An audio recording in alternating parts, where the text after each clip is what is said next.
அப்போது இந்த உரு எண்ணும்போது அதை ஆக்சென்ச்சுவேட் பண்ணணும், அதுக்கு சக்தி அதிகமாக வரணும்னு நாம் நினச்சோம்னா அதுக்கு சில ஆக்சசரிஸ் எல்லாம் உண்டு. அதாவது உபகரணங்கள்.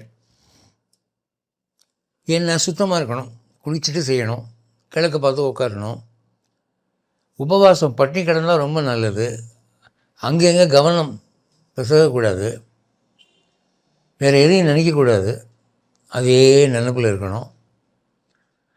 சத்தம் போட்டு சொல்கிறது இல்லை. இந்த உரு என்றதுங்கிறது இந்த ஹஸ்கி வாய்ஸ்னு சொல்லுவான் இங்கிலீஷில், கொஞ்சம் குசு குசு குசுன்னு சொல்லி. அதாவது உங்கள் பக்கத்தில் ஒருத்தன் கேட்டானா அது கேட்கும், தூரத்தில் இருக்கணும்னு கேட்காது. ஓம் மூலியம் சுவாகா, ஓம் மூலியம் சுவாகா, ஓம் மூலியம் சுவாகா, அந்த மாதிரி நமக்கு மட்டும்தான் கேட்கும். அந்த மாதிரி சொல்லணும். அந்த மாதிரி நீங்கள் மனசை அடக்கி ஜபிச்சிங்கன்னா சீக்கிரம் பலிக்கும். அடுத்தாப்பில் அதுக்கு வேண்டி இன்னொரு ரெக்வசிட் என்ன அப்படின்னா ஆர்த்தினா துடிப்பு. கடவுளே எனக்கு சீக்கிரம் வேணும்.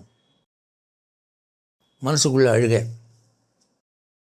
பாலைவனத்தில் காலில் செருப்பு இல்லாமல் நிற்கிறவன் எப்படி துடிப்பான் வெயில்ல, அந்த மாதிரி கடவுளே சீக்கிரம், கடவுளே சீக்கிரம் துடிக்கணும்.